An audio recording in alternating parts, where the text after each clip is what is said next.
Merci de nous rejoindre sur Al24 News. Madame, monsieur, bonsoir. À la une de l'actualité.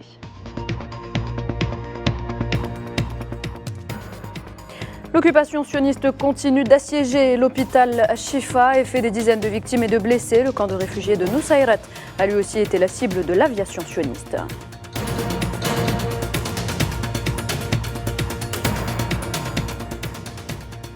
Déchirés par les atrocités, les Palestiniens dénoncent la politique américaine.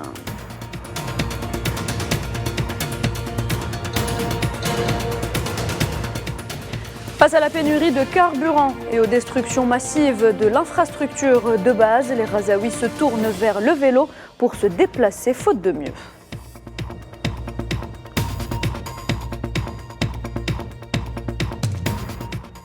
Et puis la Libye ferme son poste frontière avec la Tunisie après des affrontements entre groupes armés et forces de sécurité du côté libyen de la frontière.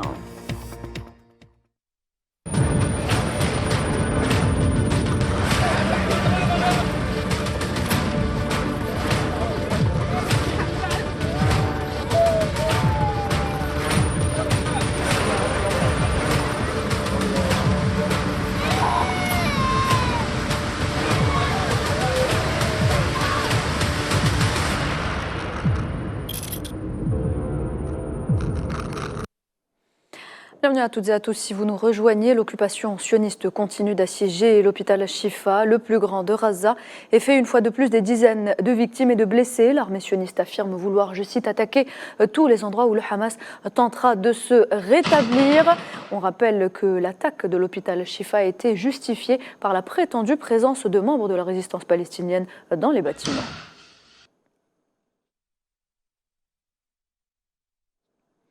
Sans équipement ni machine, la défense civile palestinienne recherche des corps parmi les décombres à Khan Younes, dans le centre de Gaza, dans l'espoir de les identifier. Il est également très difficile pour les secouristes de se déplacer, de déplacer leurs véhicules et de se rendre sur place ces jours-ci. Ils sont exposés aux dangers et peuvent être pris pour cible à tout moment.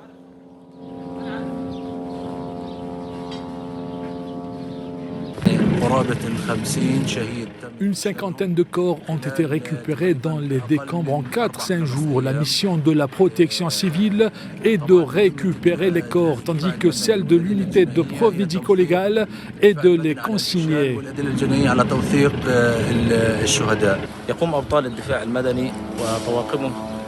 Les héros et les équipes de la protection civile effectuent leur travail avec les moyens les plus simples, sans équipement lourd ni machine. En ce moment, afin d'éviter la propagation de maladies, ils ramassent les corps dont le nombre est estimé à plusieurs milliers, les soumettent à des examens médico-légaux et les enterrent. Le camp de Nusayrat dans le centre de Gaza, une fois de plus, été pris pour cible par l'aviation sioniste. Des habitants de la région sont retournés sur les lieux pour tenter de trouver des survivants sous les décombres. L'armée sioniste affirme avoir lancé une frappe aérienne pour, je cite, abattre le numéro 2 du Hamas, sans toutefois être en mesure de dire dans l'immédiat s'il a été tué. Nous dormions en toute sécurité et soudain, à minuit, nous avons été réveillés par le bruit d'une explosion. Nous nous sommes précipités sur place et nous avons trouvé cette maison complètement détruite. La moitié de ses habitants ont été tués et certains sont encore sous les décombres. Comme vous pouvez le voir, tout est complètement détruit dans les environs. Les habitants de Rafah ont aussi été ciblés par l'aviation sioniste. On les voit à l'écran en train de fouiller les décombres pour tenter de retrouver des survivants.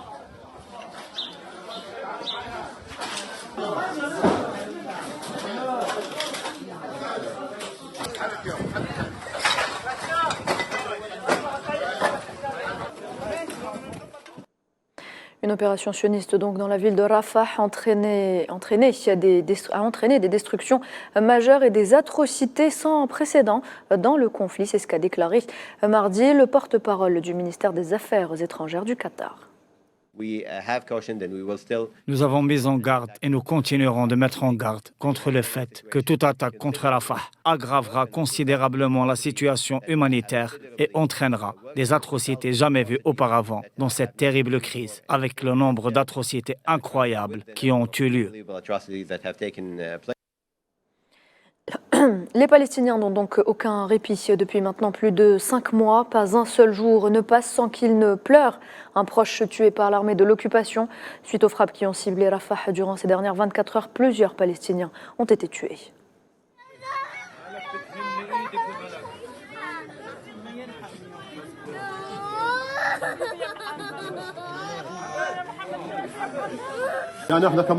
Nous sommes pendant le ramadan. Les gens font le sahur et se préparent au jeûne. Mais nous faisons le sahur pour les dépouilles, le sang et les martyrs. C'est notre destin et nous remercions Dieu. Il y a le soutien des États-Unis, du soutien européen et du monde entier à Israël. Ils les soutiennent avec des armes et des avions, avec des avions en permanence. Ils se moquent de nous et procèdent à 4 ou 5 parachutages, juste pour sauver leur face. Plusieurs personnes se sont rassemblées pour se recueillir devant les dépouilles de leurs proches tués lors de frappes. C'était donc à l'hôpital Najjar de Rafah dans le sud de la bande de Gaza.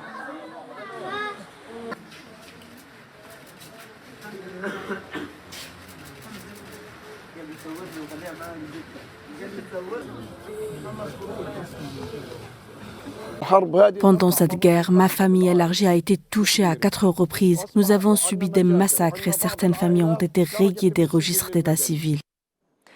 Et avec l'intensification des bombardements, le bilan de l'agression génocidaire contre la bande de Gaza s'est alourdi une fois de plus à 31 819 martyrs et 73 934 blessés, majoritairement des enfants et des femmes. Selon le ministère palestinien de la Santé, 93 Palestiniens sont tombés en martyrs au cours des dernières 24 heures dans les nouvelles agressions de l'entité sioniste.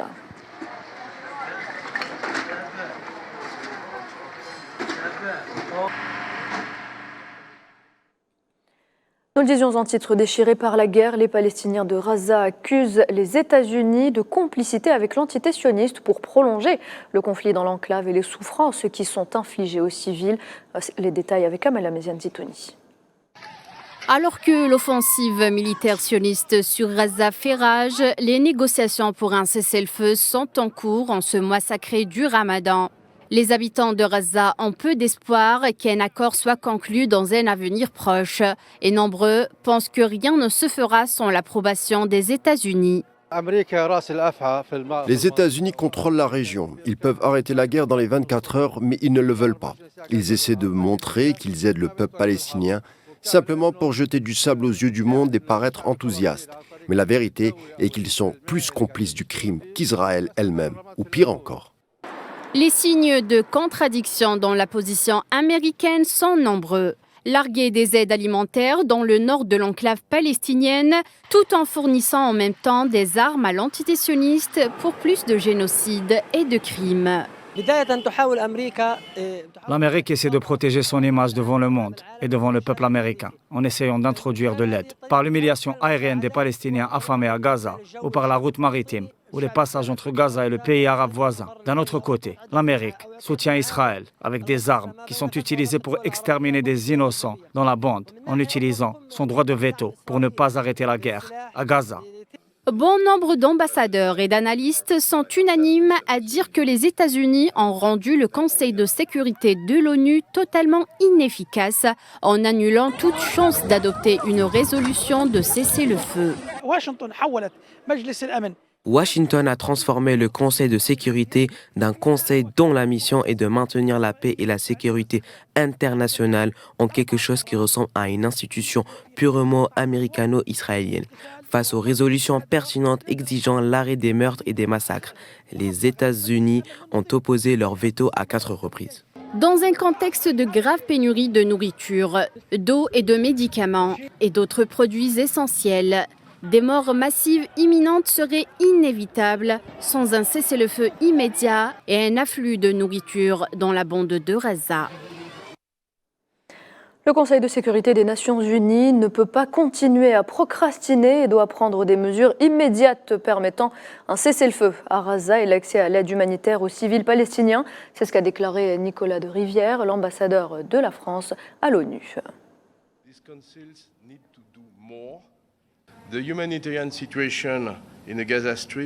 La situation humanitaire dans la bande de Gaza est absolument catastrophique. De nombreux civils palestiniens souffrent de la faim et de maladies. Comme le secrétaire général l'a encore dit ce matin devant vous, Ce n'est pas un désastre naturel dont nous parlons, c'est une guerre et elle doit cesser maintenant. Le Conseil de sécurité ne peut pas continuer de procrastiner. Nous devons prendre des mesures dès maintenant.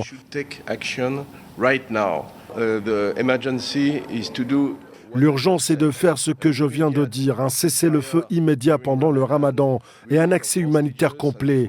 C'est ce que le Conseil de sécurité devrait faire maintenant, pas la semaine prochaine. Je parle des prochaines 24 ou 48 heures.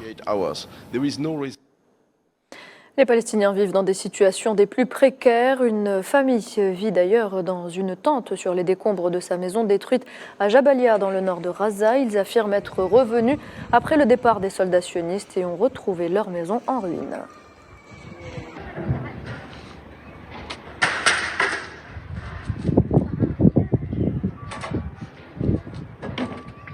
Nous avons planté une tente sur les décombres. Ce sont nos souvenirs, notre maison. Nous avons travaillé dur pour la construire et nous avons mis 30 ans à la finir. J'ai 60 ans maintenant. Nous avons planté une tente sur les décombres et nous restons ici. Où aller? Il n'y a pas d'endroit où aller. Il n'y a pas d'abri. De plus, toutes les maisons sont détruites. Même si vous voulez aller chez vos proches, leurs maisons sont également détruites. Au lieu d'être à l'école, c'est sur un marché de Rafah qu'on retrouve aujourd'hui plusieurs enfants devenus vendeurs pour venir en aide à leur famille.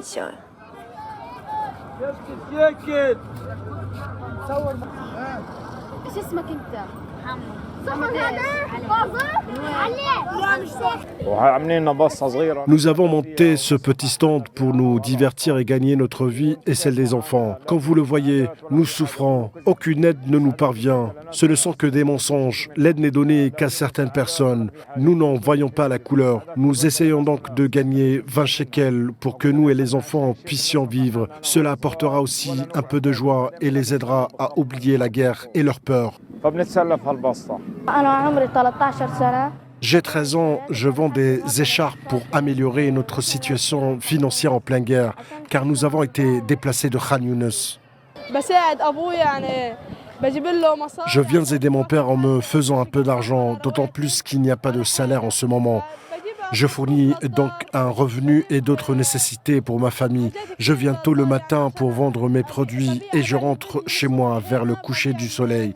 Sur le chemin du retour, j'achète des choses comme des concombres et des tomates que je donne à ma mère pour qu'elle nous prépare un repas.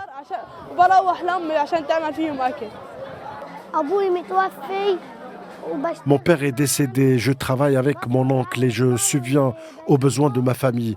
Je donne ce que je gagne à ma mère pour qu'elle dépense pour nous. La vie est chère, rien n'est bon marché. La vie des Palestiniens a complètement changé depuis le 7 octobre dernier. Face à la pénurie de carburant et aux destructions massives, les Razaouis se tournent vers le vélo pour se déplacer faute de mieux, comme nous l'explique Nelaït Hamouda. À Raza, le vélo reprend du service. Avec la pénurie considérable de carburant, le deux roues, devenu le transport quotidien des Razaouis, a pris le relais des voitures. Les meilleurs moyens de transport sont maintenant les bicyclettes et les charrettes tirées par des animaux. Sinon, il est difficile de se déplacer. Les routes ont été détruites et les stations-service bombardées. Il n'y a donc pas d'autre moyen de transporter des marchandises. Les bombardements sionistes ont transformé Raza, la plus grande ville palestinienne, en champ de ruines, ce qui a contraint les habitants à laisser leurs voitures et passer aux deux roues. Depuis le début de la guerre jusqu'à aujourd'hui, l'occupation sioniste a pris pour cible les routes et les passages, frappant même les maisons qui se sont effondrées et ont bloqué les routes. Nous pouvions à peine nous déplacer à pied. Les routes principales et secondaires étaient bloquées, empêchant la circulation des véhicules. Nous nous sommes donc tournés vers un autre moyen de transport, le vélo. Les bicyclettes sont maintenant plus précieuses que les voitures. Elles servent même à transporter de l'eau et un peu de nourriture. Les réparateurs, eux, croulent sous la demande.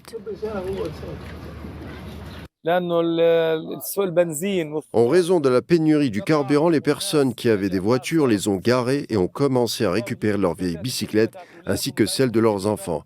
Ceux dont les maisons ont été bombardées ont récupéré des vélos sous les décombres.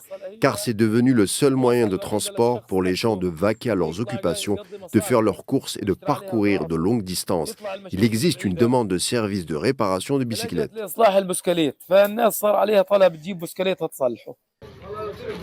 Même si les ateliers de réparation de vélos tournent à plein régime, les prix de prestations mécaniques, eux, restent coûteux.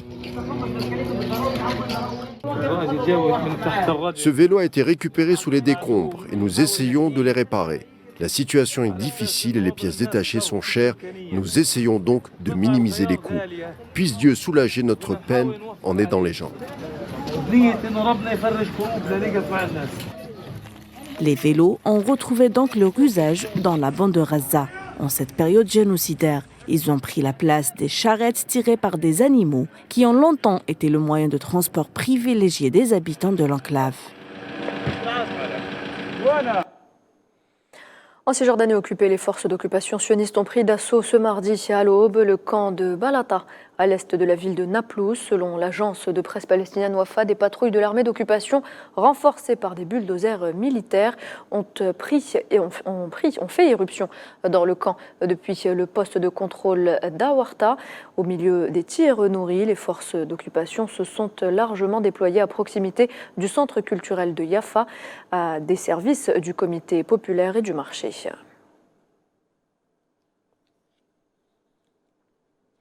Au moins 15 citoyens palestiniens, dont une femme et d'ex-prisonniers, ont été arrêtés ce mardi également par les forces de l'occupation sioniste lors de leurs incursions dans différentes régions de Cisjordanie occupées, portant à 7 670 le nombre de personnes arrêtées depuis le 7 octobre dernier, rapporte l'agence Wafa. Les arrestations ont eu lieu dans les villes de Ramallah, Beit Lahem, Al-Khalil, Jenin, Naplouse et Tulkaram, mais aussi Al-Quds occupée.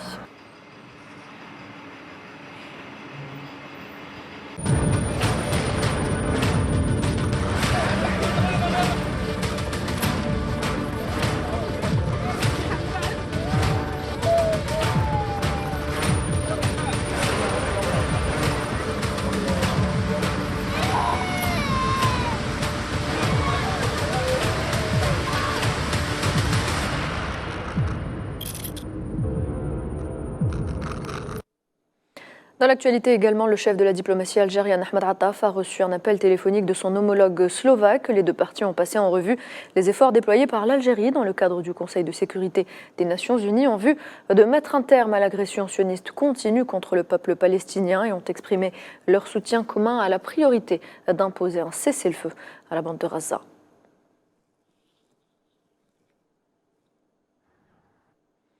Et puis la Libye a fermé ce mardi son principal poste frontalier avec la Tunisie après des affrontements entre groupes armés et forces de sécurité du côté libyen de la frontière.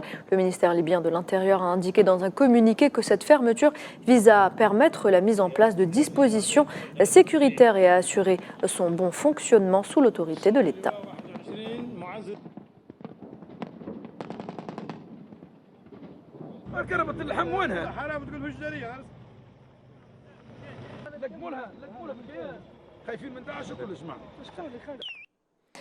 On reste sur le continent au Nigeria. Cette fois-ci, des individus armés ont enlevé 87 personnes lors d'une nouvelle attaque dans l'état de Kaduna, au nord-ouest du pays. L'attaque a eu lieu dans la nuit de dimanche à lundi dans le quartier de Tanto, dans l'administration locale de Kajuru.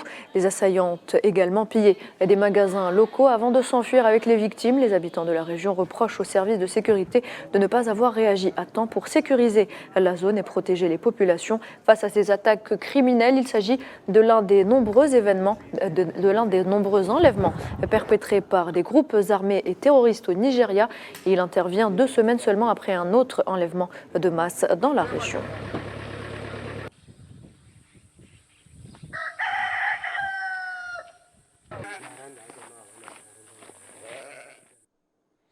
Direction la Russie à présent, où la réélection de Vladimir Poutine fait des heureux. Le président russe qui a salué le retour à la patrie des territoires ukrainiens occupés par Moscou. Il a été acclamé par une foule rassemblée au niveau de la place rouge après une très large réélection, on le rappelle, avec 87% des voix. Honnêtement, je n'ai pas été surprise par un tel soutien à Poutine. car nous savons pour qui nous votons. Nous voyons ce que Vladimir Vladimirovitch fait pour le pays. Son soutien est donc la clé du succès de la Russie. Je n'avais absolument aucun doute sur le fait que Vladimir Vladimirovitch Poutine gagnerait l'élection. J'ai également voté pour lui. Je pense qu'aujourd'hui et de manière générale, Poutine devrait toujours être le président. Personne d'autre ne pourra gérer la situation politique actuelle. Et Vladimir est un héros. Il est fort et puissant. Si nous l'avons dans notre pays, tout ira bien. Je suis venu ici spécialement pour le concert. L'événement important d'aujourd'hui est la réunification de la Crimée avec la Russie. C'est notre pays, c'est notre patrie. Je voulais également soutenir Vladimir Poutine après les élections. J'aimerais que notre pays soit fort, souverain et indépendant. Nous avions auparavant 15 républiques unies, indivisibles et inviolables sur le territoire d'un État socialiste de l'URSS. L'Ukraine est également notre ami, notre frère. Il est très regrettable qu'aujourd'hui, nous devions verser des larmes sur le fait que les soldats tombés au combat ne reverront jamais ce monde. Mais nous sommes sûrs que la victoire sera pour nous, pour la Russie. Et en Ukraine, l'armée russe avance lentement dans le Donbass. Les forces russes affirment avoir libéré la localité d'Orlivka. Le ministère de la Défense a annoncé mardi avoir également amélioré ses positions dans la zone.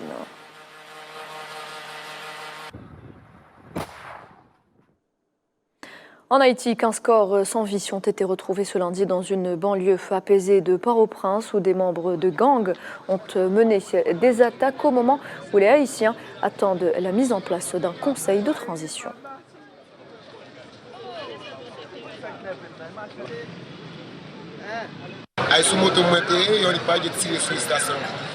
J'ai été sur ma motocyclette. Ils sont arrivés et ils ont commencé à tirer sur la station. Dieu merci, personne parmi nous n'est mort. Il n'y a que des entreprises qui ont été touchées. Ce n'est que ce matin au réveil qu'on a constaté le nombre de cadavres qu'il y a dans chaque coin des rues de Pétionville.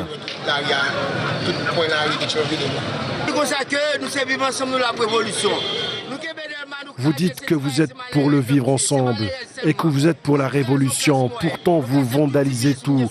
Vous tuez les pauvres gens, des pauvres gens uniquement. Vous écrasez la classe moyenne et vous pillez les petites entreprises. Voilà qu'aujourd'hui, vous venez semer le deuil à Pétionville et faire pleurer ses habitants. Et on termine avec un mot de sport. À l'approche des Jeux Olympiques de Paris 2024, le président du Comité international olympique a salué les progrès réalisés en vue de cet événement très attendu. C'était lors d'une réunion de la commission exécutive du CIO à Lausanne. Il a affirmé que de bons progrès ont été réalisés en ce qui concerne la création potentielle de Jeux Olympiques de e-sport.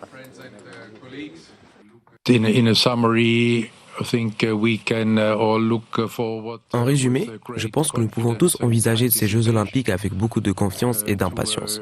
Si l'on considère la réunion de coordination très fructueuse que nous avons tenue il y a 2 semaines, si l'on considère les événements tests en cours dont un grand nombre seront organisés dans les 2 semaines à venir, si l'on considère les progrès globaux accomplis par l'Union européenne dans le domaine de l'éducation et de la formation, et si l'on considère les progrès accomplis par l'Union européenne dans le domaine de l'éducation.